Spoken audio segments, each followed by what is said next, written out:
నమస్తే, welcome to four sides TV. Nizamabad ప్రభుత్వ general ఆసుపత్రిలో గత కొన్ని రోజులుగా ఒక వాటర్ ట్యాంక్ పాడవడంతో రోగులకు తాగునీరు లభించడం లేదు. ఆసుపత్రిలో 3 వాటర్ ట్యాంకులుండగా అందులో ఒకటి ఎప్పుడో నిర్మించింది కావడంతో తరచూ మరమ్మతులకు గురవుతోంది. ఈ క్రమంలో మిగతా 2 ట్యాంకులు సక్రమంగా ఉన్నాయని సూపరింటెండెంట్ ప్రతిమారాజు అన్నారు. అవుట్ పేషెంట్లు 800 వరకు ఉన్న ఇన్ పేషెంట్లకు ఇబ్బందులు కలగకుండా చూస్తున్నామని అంటున్న నిజామాబాద్ ప్రభుత్వ ఆసుపత్రి సూపరింటెండెంట్ ప్రతిమారాజ్తో మా ప్రతినిధి Srinivas face to face.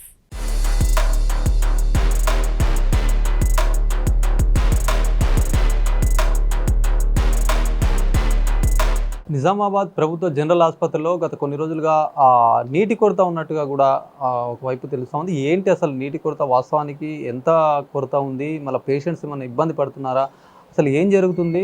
Water సంబంధించి ఒకటి ఉన్నటువంటి ప్లాంట్ కూడా కొద్దిగా గత కొన్ని రోజులుగా తరచూ కూడా రిపేర్కి వస్తున్న సిచ్యువేషన్ అయితే కనిపిస్తూ ఉంది. మాట్లాడదాం ఈ వాటర్ సమస్య గురించి. రోగులకు ఎలాంటి సౌకర్యాలు అందిస్తున్నారో, అసలు వాటర్ నిజానికి కొరత ఉందా, ఉంటే ఎన్ని రోజుల నుంచి ఉంది, తదితర విషయాలు అయితే మనం ప్రభుత్వ ఆసుపత్రి సూపరింటెండెంట్ ప్రతిమారాజు ఉన్నారు, వాళ్ళతో మాట్లాడే ప్రయత్నం చేద్దాం. మేడం చెప్పండి మేడం, అసలు నీటి కొరత కూడా గత కొన్ని రోజులుగా వేధిస్తున్న సిచ్యువేషన్ కూడా తెలుస్తూ ఉంది. అసలు వాస్తవానికి నీటి కొరత ఎందుకు వచ్చింది? అక్కడ ఉన్నటువంటి ఈ పాటికే 2-3 కూడా సంబంధించినటువంటి వాటర్ ట్యాంకర్స్ ఉండగా కూడా ఇట్లాంటి సమస్య ఎందుకు వస్తుంది?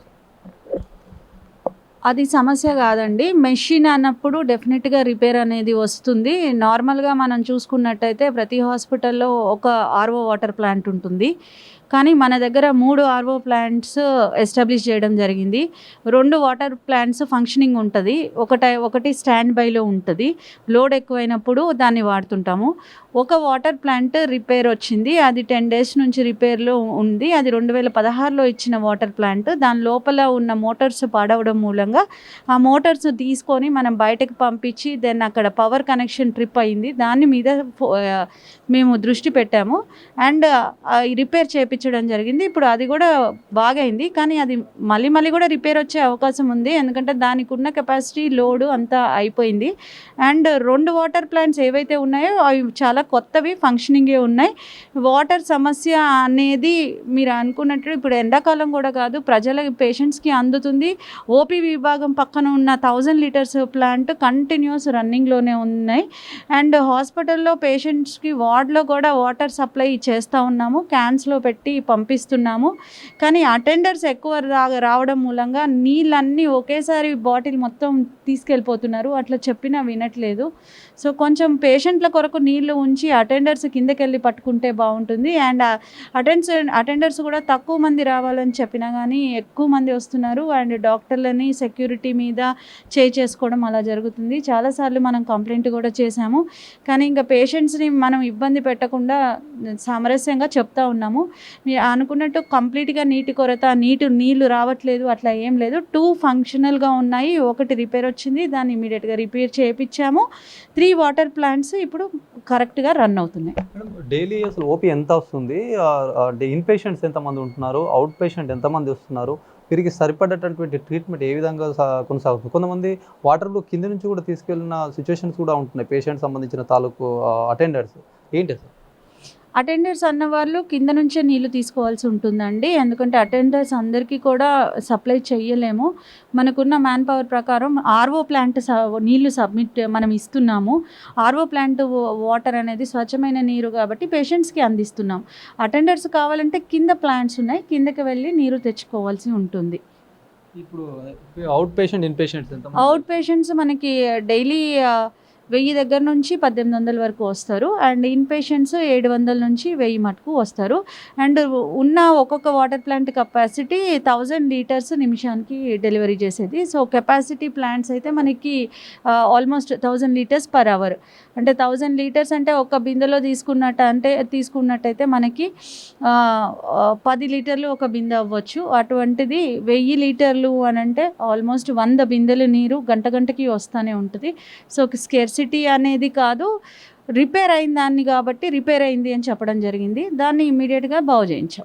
ఇప్పుడు మేడం ఇప్పుడు ఉన్నటువంటి సిచ్యువేషన్లో కూడా ఓపీ సంఖ్య పెరుగుతూ ఉంది, ఇన్పేషెంట్స్ కూడా ఎక్కువ వస్తుంది. అంటే వైద్యం ఎలా అందుతుంది? మరి సంబంధించిన వాళ్ళందరికీ కూడా సదుపాయాలు ఉన్నాయా? డాక్టర్స్ కొరత ఏమన్నా ఉందా? మరి ఇంత పెద్ద మొత్తంలో కూడా ఓపీ వస్తూ ఉన్నారు, మరి హాస్పిటల్ మీద ఉన్న నమ్మకం అండి. రోజు రోజుకి పేషెంట్స్ పెరుగుతున్నారు, అడ్మిషన్స్ ఎక్కువైతున్నాయి. నార్మల్గా ఎడ్యుకేటెడ్ వాళ్ళు మరియు ఉద్యోగస్తులు కూడా డెలివరీస్ కోసం మమ్మల్ని సంప్రదిస్తున్నారు.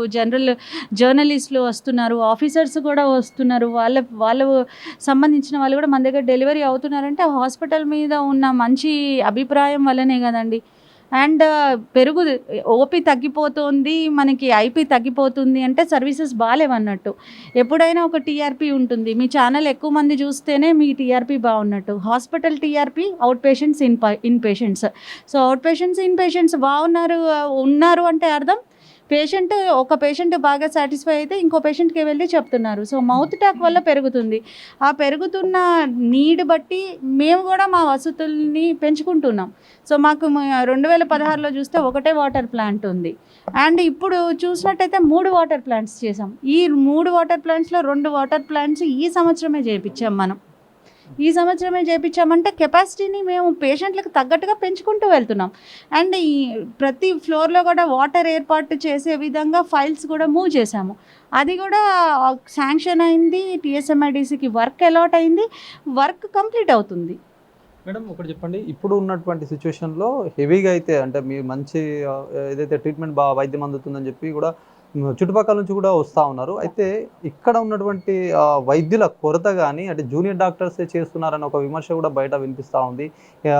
సీనియర్ వైద్యులు కూడా ఇక్కడ అందుబాటులో లేరన్నట్టు కూడా ఒక అంటే ప్రజల్లో అనిపిస్తుంది. ఏం చెప్తారు? అలా ఏమి ఉండదండి. ఎందుకంటే ఎవరి టైమింగ్స్ ఉంటాయి. మధ్యాహ్నం వరకు సీనియర్ డాక్టర్స్ ఇక్కడ ఉంటారు, తర్వాత వాళ్ళు కాలేజీకి వెళ్ళిపోతారు, కాలేజీలో ఉంటారు. వారు కాలేజీలో క్లాసెస్ ఉంటాయి కాబట్టి టీచింగ్ కూడా ప్రొఫెసర్స్కి, అసిస్టెంట్స్కి వారి ఉద్యోగ ధర్మం కాబట్టి మెడికల్ స్టూడెంట్స్ని, పోస్ట్ గ్రాడ్యుయేట్ స్టూడెంట్స్ని ట్రైనింగ్ చేయడం కూడా వాళ్ళ బాధ్యత. సో ఆఫ్టర్నూన్ తర్వాత వాళ్ళు అక్కడ ఉంటారు, మార్నింగ్ ఓపీస్లో వాళ్ళు ఇక్కడే ఉంటారు. ఎవరైతే డ్యూటీలో ఉంటారో వాళ్ళు అవైలబుల్ ఉంటారు. జూనియర్ డాక్టర్స్ ఉంటారు, సీనియర్ డాక్టర్ కూడా ఉంటారు.